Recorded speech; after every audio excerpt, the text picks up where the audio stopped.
Earlier this year, I had to spend some time in a mandatory quarantine. We had gone to the US to introduce our grandson to his grandparents. And as part of returning back to Singapore, we were required to spend 2 weeks in a mandatory quarantine.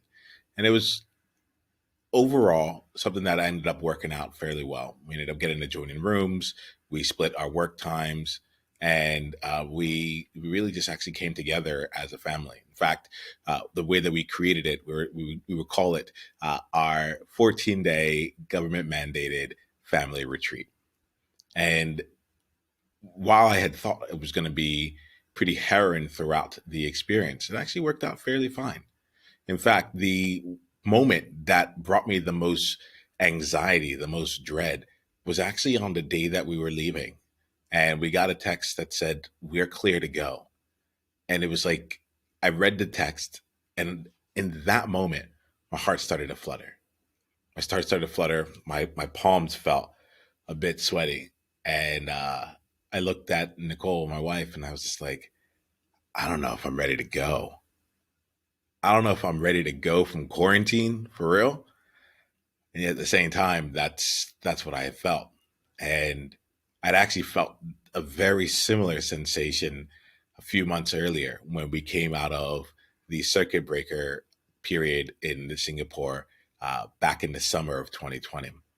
And for 3 months, we had been really just in our home and staying away from others and staying away from anything else.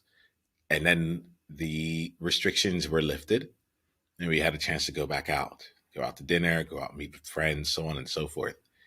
And I remember this feeling of dread that that came there, and it was not unfamiliar when I felt it earlier this year again. A dread of, I'm going back out into the world. And if I'm being honest about it, there was a level of comfort that had come from having a very simple life, a life where there was I felt like there was no expectations other than just going through the day. I didn't have to be anywhere at any time, didn't have to meet anyone at any time, and if it was going to happen, it was going to happen virtually, with the click of a button.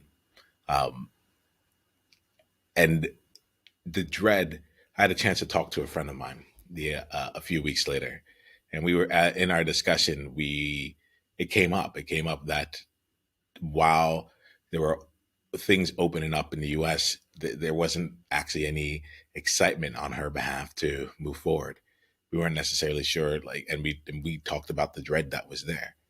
We spent a good period of time just examining it and giving space and allowing that to be okay for us in that space, in a way that we were able to leave there and just have a different relationship to what was next, and actually gave us a chance to actually position ourselves and really talk about possibility and where we wanted to head going forward.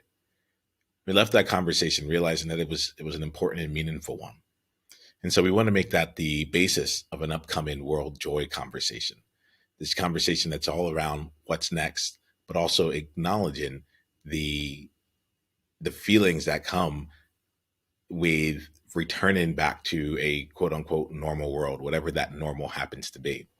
And we want to give space for it. We want to give space for the dread, the anxiety, the excitement, all of it, and give us a chance to actually process it together in a way to know that we're not really alone. Because that was one of the biggest things that happened when we were talking. We found out that, like, oh, it isn't just me. Like, and to be able to say it in a way that isn't, I don't know how to say it, uh, basic colloquial, like kind of like polite, like, oh yeah, just we're real with one another. And so we're going to create that space for you to be real with yourself and with others inside a World Joy conversation. We do this inside of the World Joy movement, which you can become a part of by going to beworldjoy.com and then RSVPing for this conversation here. We want to give some space to this. We want to recognize you. We want to help us all move forward. All right. So come have this conversation. It's almost like what's next, given and how do we even prepare ourselves for what's next. We will see you in the conversation. And until then, be heard, be seen, be world joy. I'll talk to you soon.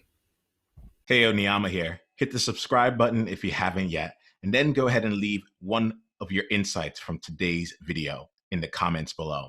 If you're looking to take this deeper, you can go and watch another video, or you can go to niiamah.com/tribe to get exclusive invitation to our tribe member only events. I'll see you soon.